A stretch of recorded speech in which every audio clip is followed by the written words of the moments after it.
Okay, welcome everyone. Welcome to the trade findings and adjustments for Thursday, the 17th of March. Boy, we're kind of flying through this year. I don't know if I'm just getting older, but time seems to be going faster and faster. Today, I'm going to somewhat make this a little simple or a little understandable. Today, I really want to go over a couple things. I want to go over simple rules. And when I say simple rules, simple suggestions. I don't like to use rules.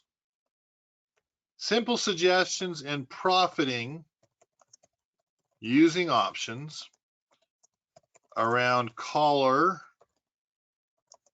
or protective put strategies. And usually this is where we would try to come up with another trade, where we would try to find a trade. Man, I just type horrible. Geez. And I just want to make a simple comment. When you are trading real money, it is foolish to force trades daily, weekly, monthly, or even quarterly. And what do I mean by that? It really bothers me, even though I love Jeffrey Dunyan, it really bothers me when people are trying to force a trade every single week.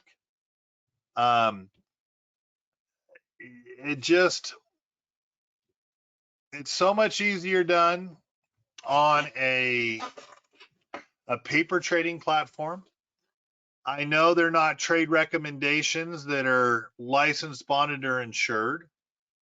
If they were a live trade recommendation that the individual is doing, they should open up their portfolio. I really love safe option strategies. I love the fact that when Jeffrey places real trades, they are real. He'll show you. I really hate education in general, though. Education sets up a false narrative that percentage returns are easy to do, and they're always easy to do in a paper trading account, not a real account. So the reason why I'm saying that is I'm going to ask you guys, if you read there, please tell me what you are doing. This is one of the questions that I got quite a bit. Please tell me what you're doing. With that said, I'm going to ask that first question to you. Please tell me, for you guys, as some of you that are trading for yourself, please tell me what you're doing, and then I'm going to tell you what I'm doing. And I do want you guys to understand, I've paid tens of thousands of dollars for education. I'm embarrassed to say how much I probably put towards education. And let's just say an active trader or a real trader are far and few and in between. Out of all the ones that I know, safe option strategies and guerrilla trades are about the two that I'm really impressed with. And guerrilla trades always opens up his live portfolio. That goes a long way to tell people, if it's for real or not. But please tell me what you guys are doing. And I saw a couple answers come in. Let me check and see what you guys have said. I meant in regards to trading. So what are you doing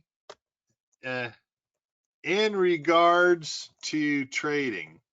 Because the first answers that came in, panicking.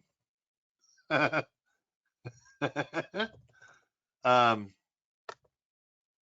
funny. Panicking and watching my portfolio lose money.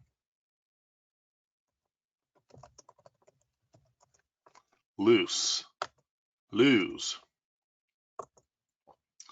And I'm going to be as polite as I can. Neither are appropriate. In regards to, I'm going to say to managing, or I'll just put it this way, managing, investing, or trading. Let's face it, you've got to have the mental fortitude to go through the positions that we're in and the trades that we're in. You've got to be able to weather the stormy seas. And it's vitally important. And this might be number one. If I can go ahead and put number one in here. Number one, on just in general, a simple suggestion, you have to make a decision and be able to justify and stick with it over the short term. I kind of giggle at the people that put things on left and right, that put one trade on one day and the next day they take it off. Not saying that there's not a spot for it, but you gotta be better than that. You gotta be able to literally make an educated decision, and I should put that in here, right? And you don't have to be right. You don't have to be right, because you're not going to always be right. But you have to be able to make an educated decision, which is really hard. An educated decision is not something you heard on CNBC, Fox, Bloomberg. It's not a newsletter. It's you working your own numbers, doing your own research, even if it's verifying someone else's research. I mean, let's face it, if you're just putting on trades from newsletters, you're blind. You should not be doing that. If you just read the newsletter and put a trade on without doing your research and verifying their numbers, verifying their research, pulling up your own charts, you're not trading. You're blindly being led around by your nose. You have to make an educated decision. And number two, which is really easy to verify, and I just said it, you have to do the work. And the work is verifying all the level one information. Level one information, fundamentals, technicals, sentimental analysis, and this is the best one and the funniest one, having some damn common sense. I'm saying this with all due respect. If you are not doing these on every trade that you're looking to put, why did you pay the information for education if you won't use the information given to you? It's difficult. It's really difficult. I am not saying it's easy. But I know I've got some of you from education, and this is what I truly do love about Jeffrey. He will pound some of this into your head. And boy, back in the day, he totally pounded it into my head. I almost felt foolish. I almost felt foolish by, I don't want to call it rude, but how I got to work with Jeffrey more one-on-one. I got to work with him when he was creating his education. And boy, did he pound into my head some pretty simple things. All right, I see a couple very interesting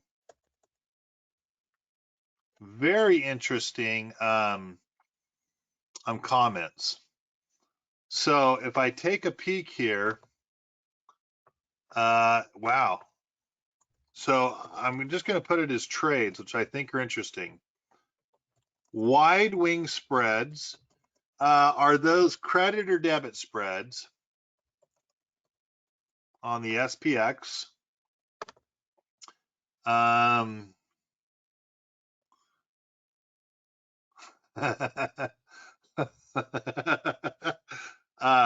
I love it, and I'm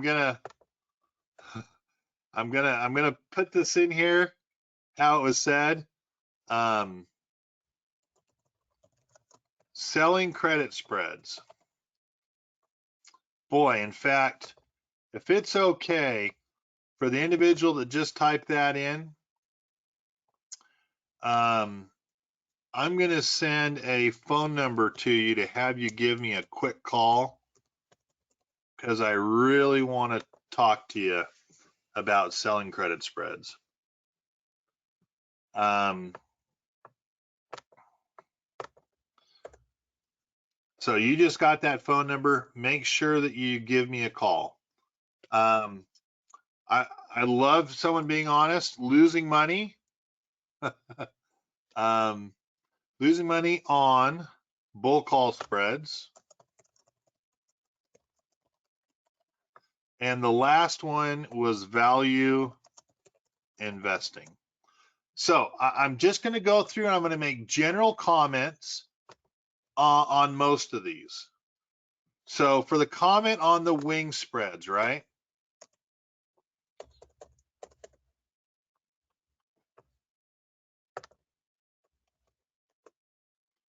So when I'm looking at wing spreads, why would you try to bracket today's market movement with wing spreads? That would be my first question.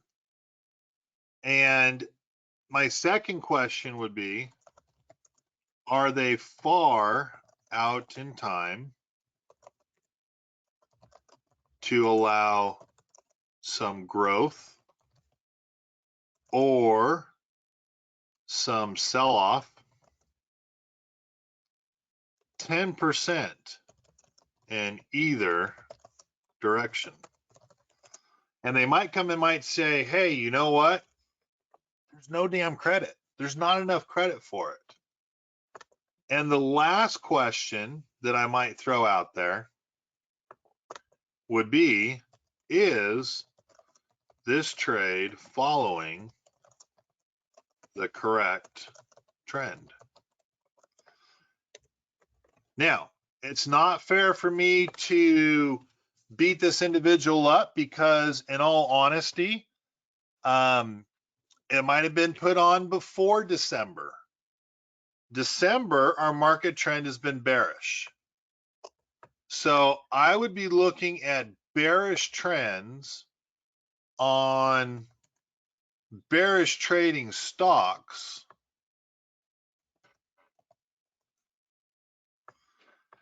because since December, and actually I guess it's since January, I would call it December, and I would draw this lower trend line that you see here.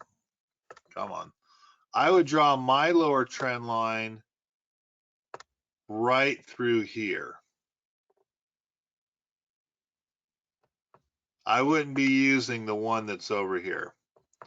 So that's why if I'm looking at it, I don't call a wing spread, I call it a sideways trade.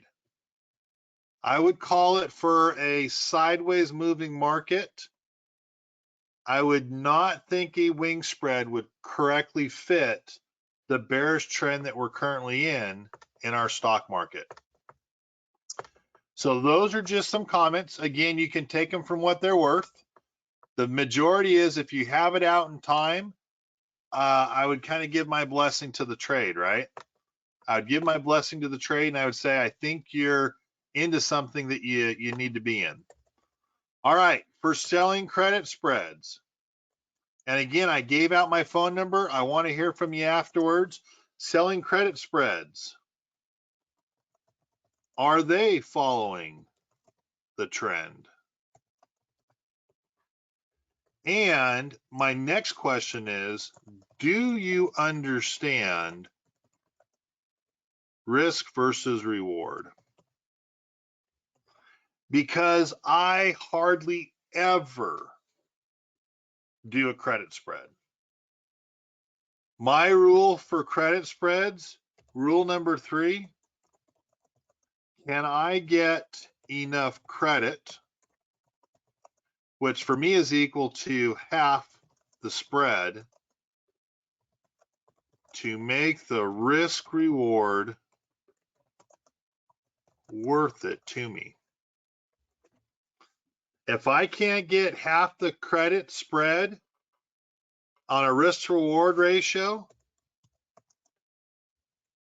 if I can't get half the credit of this, I should say the difference between the spread or 2 strike prices,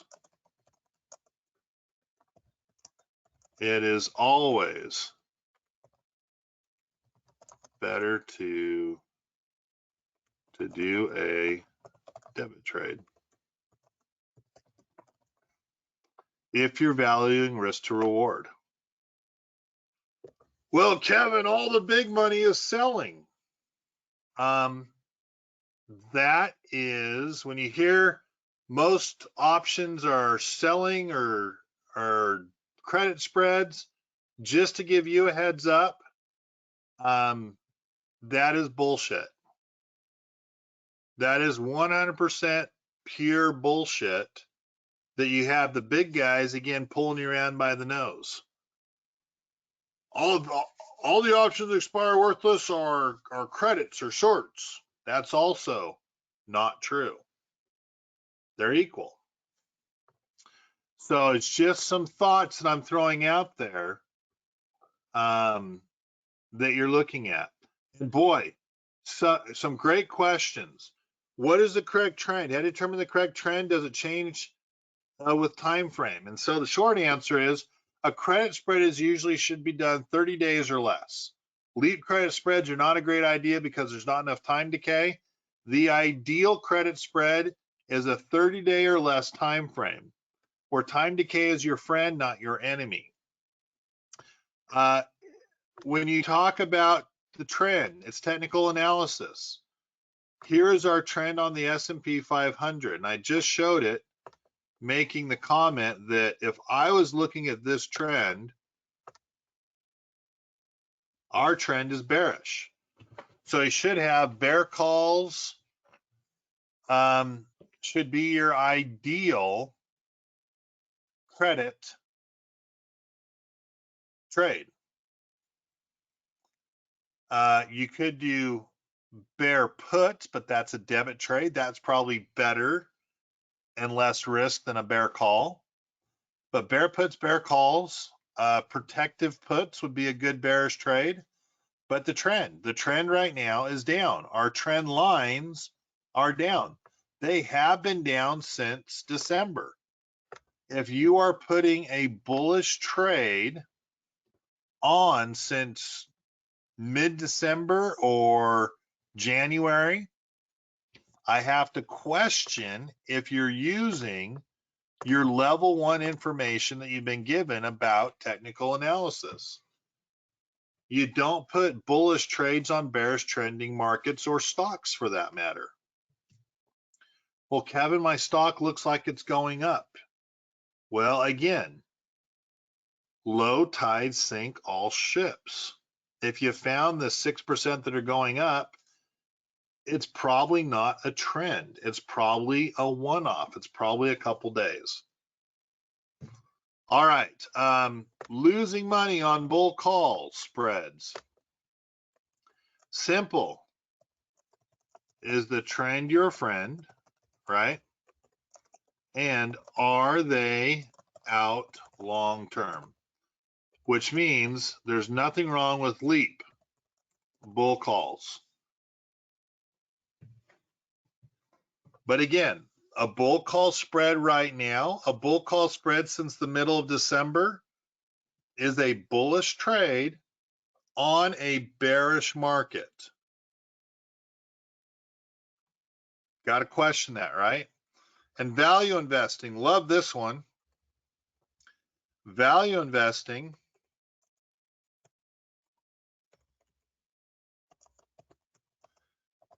have you done your fundamental research looking for higher prices later in time? I don't know who did that, who mentioned that one, but if you go back to myhurleyinvestment.com, back in January, I did all my fundamental research on the stocks that we trade so that I could justify where end of the year, December 2022, the possibility that stocks could get to, what price possibility those stocks could get to. For the person that put value investing, please go to My Hurley Investment, and that's just www.myhurleyinvestment.com. And I have out there doing all the numbers and working PEs with future earnings that justify the stocks that we're currently trading in, or that we currently call our primary core holdings. So please tell me what you're doing. Well, this was a good one. And plain and simple, Keeve and I spent so many hours. Keeve's wife hates me. I give him a call. He's like, is it work time again? I'm like, Keeve, it's work time. Let's go. He's like, well, my wife. And I'm like, Keeve, it's work time. Let's go. And he's, to his credit, Keeve is always, all right, we're on it. So please tell me what you're doing. And we treated the FOMC rate decision like an earnings event. And what that equaled, and let me go ahead and ask the group because this is a good teaching position to be in. If you are going into an earnings event, right? If you're going to go through an earnings event, where is the best place to place a long option? If you're going to an earnings event, and it's very specific here, I know some of you are option traders. Kohler, Bosserman, glad that you're here with us, and this is just simple learning for you guys. William, same thing for you. I don't know if it's David or Dave. If I know one of you has gone through the education, one of you haven't. So this is a little bit of learning for you. So we use the long put for protection. I'm going to use the long put, right? So I'm going to say, for example, a long put used for stock ownership protection is placed where? Where is that placed at and why? Because it's really important to understand this. And some of you are probably new, so I guess what I'm looking at is, would you place it in the money? So you get a higher delta trying to outguess where the stock may go. Because on Monday, I told you my expectation is the market will probably drop yesterday.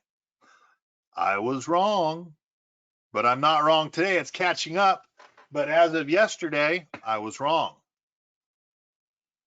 Do you place it out of the money to pay less money for it, to be cheaper? But then it has to move like $5 before it even starts to make up some of that downward movement. Or do you place it at the money? And the correct answer is at the money. And it's plain and simple because you don't know which way the stock, and I'm just going to put, I just put equity because it's more than just a stock, is going to move. It is your best bang for the buck. So let me show you what we did. It was really pretty simple, but it was pretty amazing. And I'm showing you this in groups. This is my education groups, but this plain and simple answer is Apple was going up and we weren't making anything because our puts were $15 in the money. So Tuesday before the Tuesday afternoon, a couple hours before the market closed, we took off the table $242,000. Pretty good because Apple finished up at like 159. So we had $6 of movement from here times the 20,500 shares, and we booked $242,000 of long puts on Apple. And we moved those long puts to 155.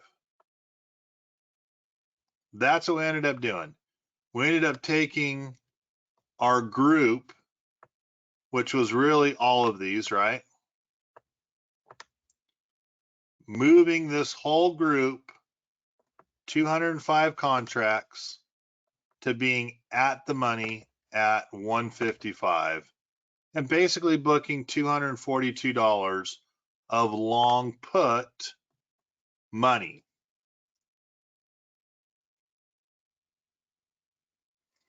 Yes, so two good questions came in.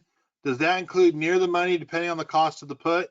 Yes, it's at near the money would be considered at the money. At the money or near the money is basically the same thing.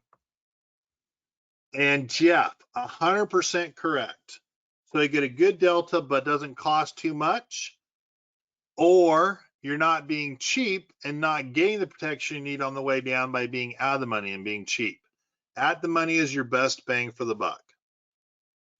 So pretty neat. We basically booked $240,000 here, right?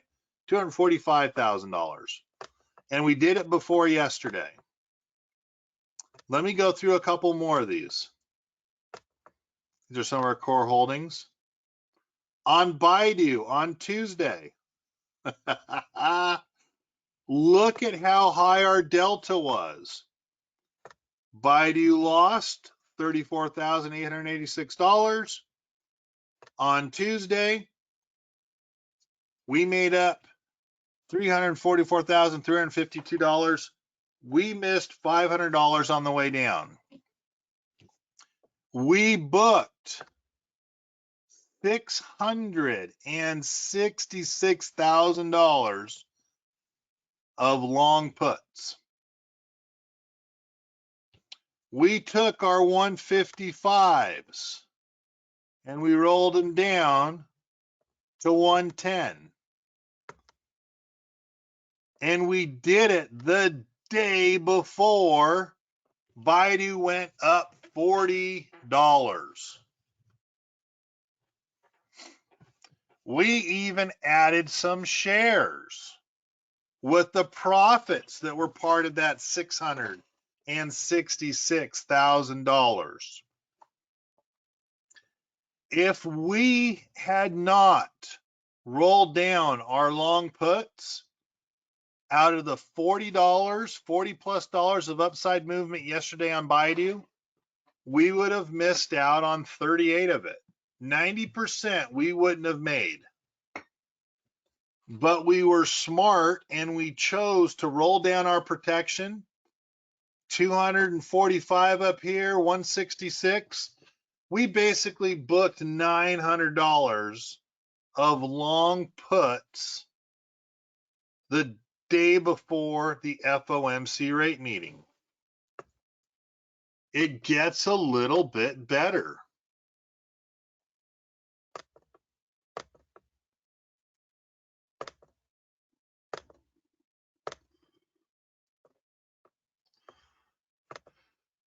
we have to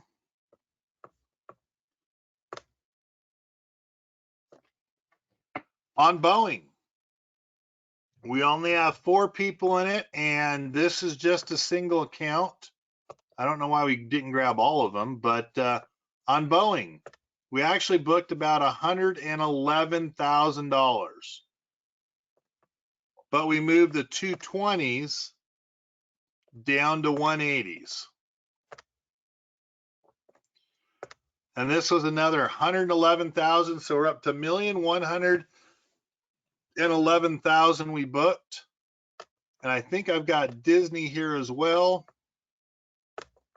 Let's take a quick peek at what we booked on Disney.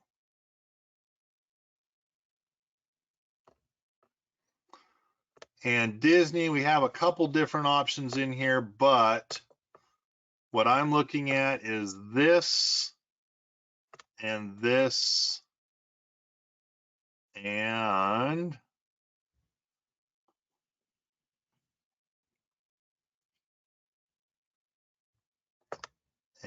this.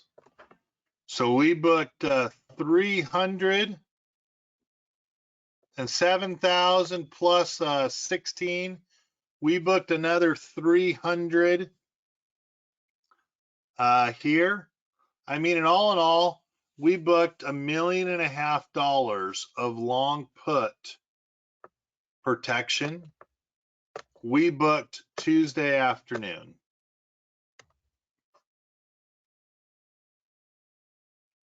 Thank goodness, because we had a heck of a run the last 2 hours of the market. We did this at around noon on Tuesday, Mountain Standard Time, which means our market's closed at 2. We had a hell of a run the last Tuesday, and we had a heck of a run yesterday. So what does that equal? What does that equal if you just have one position kind of take off, right? Why is this so important? Why is it important to book these profits, convert these to more shares, right? Kevin, please tell me what's going on here, why we're going to do this. Running out of time, so I'm going to skip through this a little bit. I'll do that when we're not talking here. But for my education group, this is one of 3 groups, right?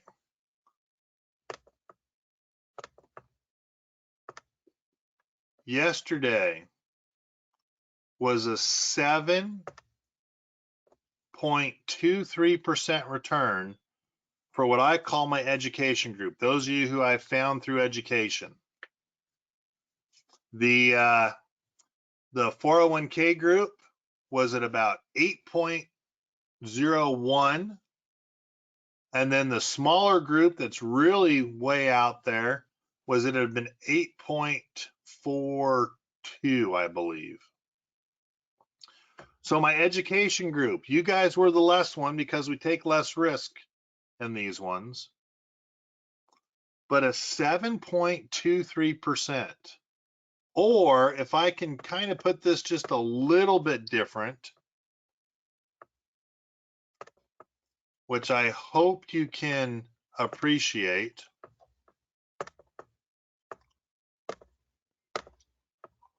What does this mean in real life? Well, for one account, it was an 8.62% profit, or $130,000. For one account, it was a 9.72%, $20,000 profit yesterday. Was a 7.75, a $31,562 profit. Yes, we had 1.9%, only $706. Yesterday was an 8.87%, or a $57,607 movement in someone's portfolio. I can go through, there's a $16,000, there was a 9.15% movement, a $44,651 movement higher that was a 19.50% return. we had some huge movements yesterday. Some huge movements on top of booking $1.5 million of long puts. In 2 days, we basically had a 10% movement in most people's accounts. That's the power of using your protective put. That's the power of what we're trying to do and help you all understand with Hurley Investments. And again, it's nothing special. All of you guys can do it. But the key was taking an earnings event, or for us, it was the FOMC rate decision meeting, Federal Open Market Committee, and deciding to treat it like an earnings event and booking that profit and having one stock move. We still have a group of stocks that hasn't moved. Boeing can get back up to 380, right? Boeing right now, far from it. But Boeing right now can have a high at 380.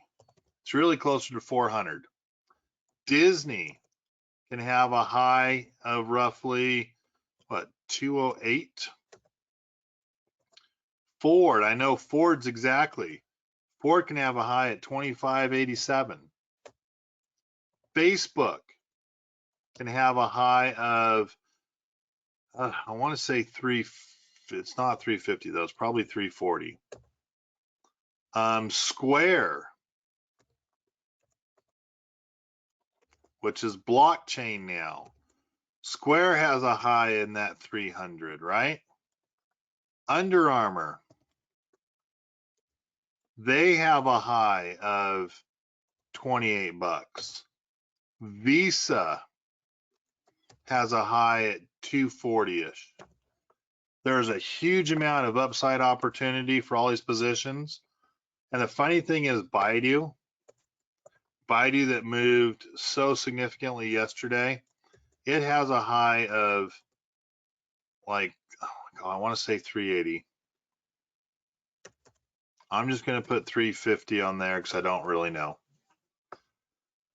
So what questions can I answer for you guys? What questions can I answer? What is the minimum time you buy to put on your puts? I usually want them a couple weeks before the earnings in case there's a pre-earnings release, and at least 4 weeks after. So usually I'm putting my puts on for a 6 to 8 week time period. Can we look at the technicals on Boeing? Yes, Boeing looks awful. Technically speaking, I'm going to stick Boeing in here. Boeing is a long-term downtrend, but it is breaking a standard support line right around 184.61. And I also usually like to take Boeing just a little bit farther out. I use the 50 and the 200-day, RSI, MACD. Boeing can get up to probably 202. They'll have to get through the 50-day. It has a pivot point at 205, which is a 30-day short-term,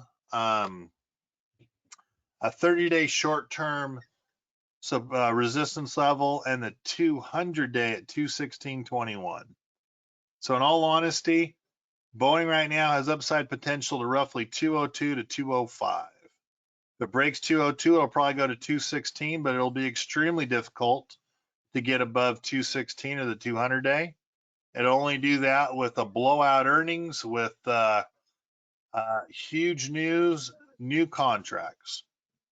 That'll be the push to get Boeing above. All right, what else do we have? AMAT, do you carry? No, I do not. Not trading AMAT right now. I'm confused because the price is at the top of the trend on the Dow and Boeing is at the bottom of the trend.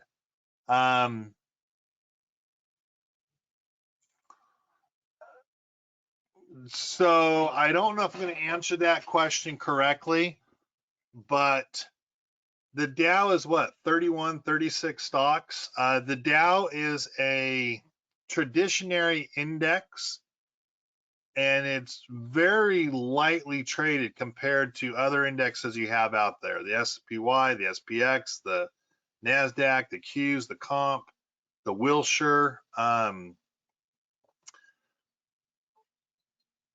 going to politely say I don't put much emphasis or any on the Dow. It's a traditional, really, the only people that talk about the Dow are on TV that don't actively trade money. You'll never see an institutional trader, anyone that trades any big money, focus or use the Dow for anything.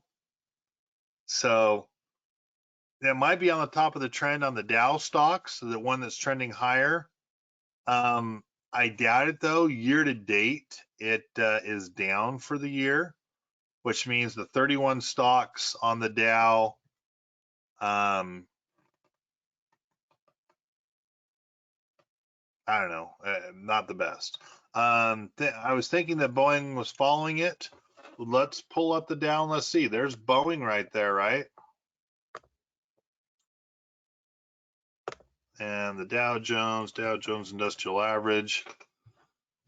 They look somewhat similar. They look better than the NASDAQ, right?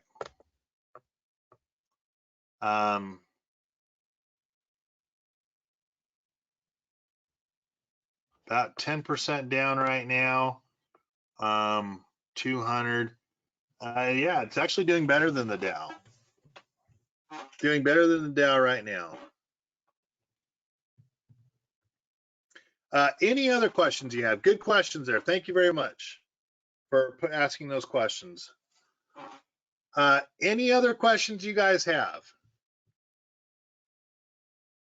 One of you, I sent my phone number for a quick call in regards to the Morgan Stanley. Did I get that question answered for the two of you as well? Would you three type in so I know that I've taken care of that?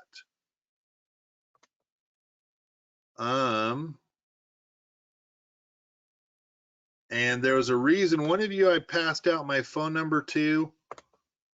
There was a reason why.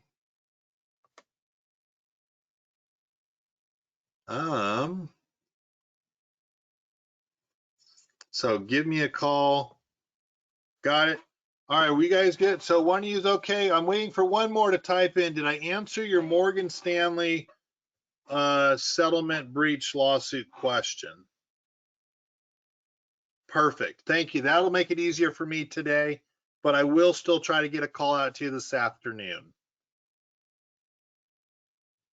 All right, guys. Hey, pleasure being with you. I hope this was helpful. I know this isn't exactly finding a trade, but I think it was helpful once again to follow up with some trades that we did do so that you guys can see our thinking process, understand it, and just be able to relate or replicate it yourselves in your own accounts through your own trial and error, your own educated guessing or decision making.